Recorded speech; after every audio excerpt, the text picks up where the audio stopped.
Olá pessoal, tudo bem?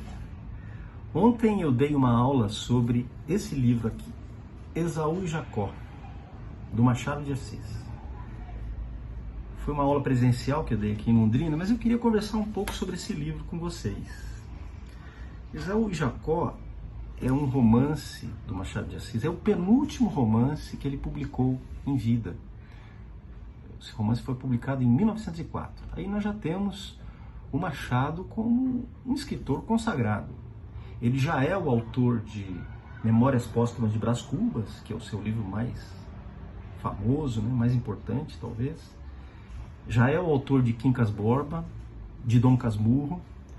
Então, em 1904, ele publica esse livro, que pode ser considerado, Esaú e Jacó, pode ser considerado o livro mais politizado do Machado de Assis, o livro mais político do Machado de Assis. Veja, a história se passa no final do período do Império e no início do período da República, nessa transição que não podemos chamar de episódio traumático da vida nacional. Sabe que o Brasil sempre teve muitas turbulências, E esse período foi especialmente turbulento. Foi o período em que havia esse confronto entre as forças monarquistas e as forças republicanas. A política era cindida por esse confronto entre os conservadores monarquistas e os liberais republicanos, os positivistas e tudo mais. O título Esaú e Jacó é uma referência aos personagens do livro do Gênesis, personagens bíblicos, Esaú e Jacó, os filhos de Isaac, que eram gêmeos. Então, na história, no livro do Gênesis, você vê a história do Esaú e Jacó, e lá está escrito que eles brigavam desde o ventre materno. Eles estavam em conflito desde o ventre materno. Esaú e Jacó. Então ele usa esse título para mostrar a vida de uma família carioca, família de classe alta carioca, de nobres, inclusive, de um sujeito muito, o Agostinho Santos, um sujeito muito rico, muito próximo, uma família muito próspera do Rio de Janeiro, que adquire um título de nobreza, se torna barão. Ele e a sua mulher, Natividade. Natividade, com 30 anos, ela engravida de gêmeos. E ela dá à luz, então, ao Pedro e ao Paulo, que são o Esaú e o Jacó dessa história. O Pedro e o Paulo representam dois tipos que podem ser identificados na sociedade da época. Pedro é um monarquista, um defensor do império. E Paulo é um republicano ardoroso. Machado de Assis deixa muito claro nesse livro que Pedro representa a mentalidade conservadora e Paulo representa a mentalidade revolucionária, essas duas forças em conflito. Então, nós temos aqui o Machado de Assis no pleno domínio da arte narrativa. Então, o narrador da história é o conselheiro Aires, aquele que vai aparecer no último romance do Machado de Assis, Memorial de Aires. Então, ele é uma figura que, em muitos aspectos, representa o próprio Machado de Assis, é um alter ego do Machado de Assis. Com alguns elementos também do Joaquim Nabuco, que foi grande amigo do Machado de Assis. Machado, por alguns, ele é acusado de não se interessar o suficiente pelos problemas políticos da sua época, pelos problemas sociais da sua época. Isso não é verdade. Machado, ele se preocupava muito com a questão da escravidão, e ele era um grande amigo do líder abolicionista Joaquim Nabuco. E, de certa maneira, o episódio da abolição é retratado no livro, e também o golpe da República.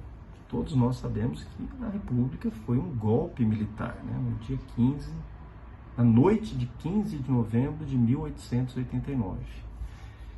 Todos esses personagens, todos esses episódios da vida política brasileira aparecem no livro. Está lá o Marechal Deodoro, a Princesa Isabel, o Marechal Floriano, todos esses aparecem lá no livro Esaú e Jacó. É um livro muito interessante. Eu recomendo a leitura desse livro para que nós possamos compreender também o que acontece no país hoje. Até hoje o país vive essa divisão, né? Essa divisão profunda que existe dentro do nosso país, que opõe a mentalidade conservadora e a mentalidade revolucionária. Machado de Assis, como todo grande escritor, ele tem algo de profeta.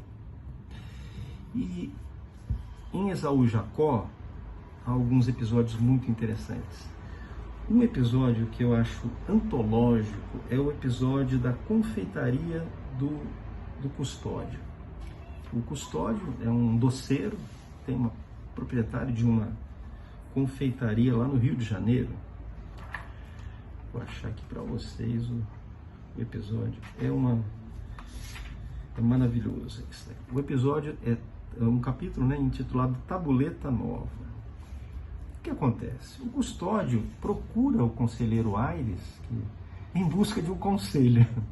Ele procura o conselheiro Aires porque ele precisou fazer uma nova tabuleta para a sua confeitaria, cujo nome é Confeitaria do Império. Então ele vai lá, encomenda para um pintor essa tabuleta. O pintor está lá fazendo o seu trabalho. Quando ele chega na casa do pintor para ver se está tudo certo, está pintado da Confeitaria de... Ele para no D.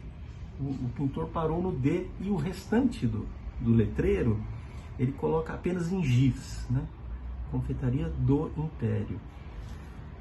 Eis que na noite de 15 de novembro de 1879, acontece o golpe da República.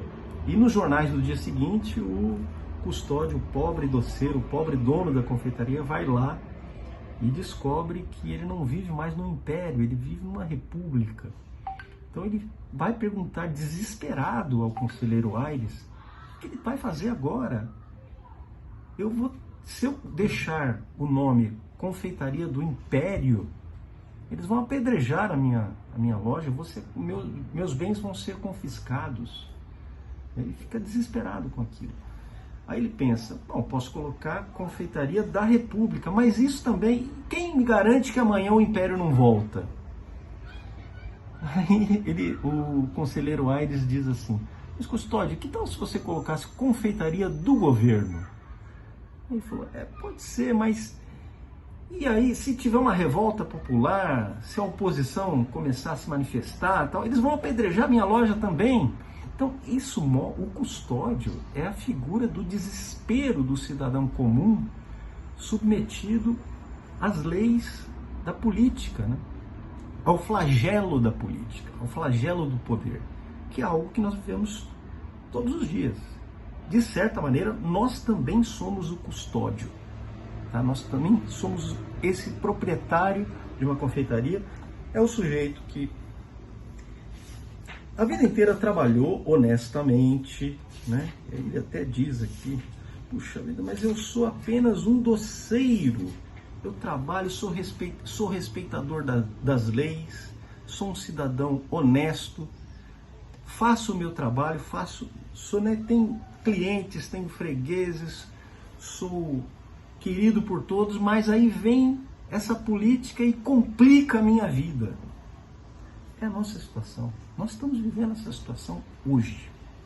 Então, por isso é que Esaú e Jacó vale muito a pena. Vale muito a pena você ler esse livro e entender essas forças que às vezes determinam o rumo da nossa vida, que invadem até a nossa casa. Hoje as forças políticas e ideológicas invadem até o nosso cotidiano, a escola dos nossos filhos, o nosso próprio lar, aquilo que nós podemos dizer ou não dentro de casa. ou nas redes sociais, ou em situações do cotidiano. Então a política, ela, na verdade, realizou-se aquela profecia do Napoleão Bonaparte. A política é o destino concreto da nossa época. Nós temos que lutar, de certa maneira, contra a política. Nós temos que nos defender da política. E você vai entender a origem dessa situação toda aqui no Esaú e Jacó. Não é por acaso que ele escolheu o nome do livro, mostrando personagens bíblicos, né? Para você compreender algum fenômeno, alguma situação, você precisa ir às origens desse fenômeno. E o Machado de Assis fala sobre isso. Ele fala sobre as nossas origens, aqui no Esaú e Jacó. Machado era considerado um pessimista por muitos e tudo mais. Muitos citam sempre aquele final, a frase final do Memórias Póstumas de Brás Cubas, outro grande livro do Machado, que é narrado por um autor que já morreu, um autor defunto, um defunto autor, como você preferir. E no final do livro, o Brás Cubas diz o seguinte: não tive filhos, não transmiti a nenhuma criatura o legado da nossa miséria. Uma frase pessimista, né? Mas eu vou ler outra coisa aqui para vocês, de um outro grande escritor brasileiro, que é o Euclides da Cunha. Euclides da Cunha, o autor dos Sertões, né? O genial autor dos Sertões, que era amigo do Machado de Assis, que era também membro da Academia Brasileira de Letras. Ele relata o último dia da vida de Machado de Assis. Machado de Assis estava doente, em 1908, estava doente lá, e em torno do seu leito de morte, reunidos os seus amigos, os grandes escritores do seu tempo, estavam lá. Estava lá o José Veríssimo, Euclides da Cunha e outros autores da época, né, que estavam lá no leito de morte do Machado de Assis. E de repente aparece um garoto que tinha 16 para 18 anos. Ele aparece. Ouviram-se umas tímidas pancadas na porta principal da entrada. Abriram. Apareceu um desconhecido, um adolescente de 16 ou 18 anos no máximo. Perguntaram-lhe o nome. Declarou ser desnecessário dizê-lo. Ninguém ali o conhecia. Não conhecia ele, por sua vez, ninguém. Não conhecia o próprio dono da casa, a não ser pela leitura de seus livros, que o encantavam. Por isso, ao ler os jornais da tarde que o escritor se achava em estado gravíssimo, tivera o pensamento de visitá-lo. Relutara contra esta ideia, não tendo quem o apresentasse, mas não lograra vencê-la. Que o desculpassem, portanto. E o anônimo juvenil, vindo da noite, foi conduzido ao quarto do doente. Chegou. Não disse uma palavra. Ajoelhou-se, tomou a mão do mestre, beijou-a num belo gesto de carinho filial, aconchegou-o depois por algum tempo ao peito. Levantou-se e, sem dizer palavra, saiu. Naquele meio segundo, no meio segundo em que ele estreitou o peito moribundo de Machado de Assis, aquele menino foi o maior homem da sua terra. Pelos nossos olhos passara a impressão visual da posteridade. Tempos depois, a escritora Lúcia Miguel Pereira descobriu que aquele menino de 16 anos que beijou a mão do Machado de Assis, que visitou Machado de Assis no leito de morte, era Astrogildo Pereira, que se tornou crítico literário e escreveu livros sobre Machado de Assis mais tarde. Astrogildo Pereira foi também militante comunista e tudo mais, mas isso não vem ao caso. Ele foi um crítico literário, um divulgador da obra do Machado de Assis. Mas, de certa maneira, aquele menino somos nós. Porque se o Brás Cubas não teve filhos e não legou a ninguém a nossa miséria, todos nós somos filhos de Machado de Assis. Um abraço e até mais.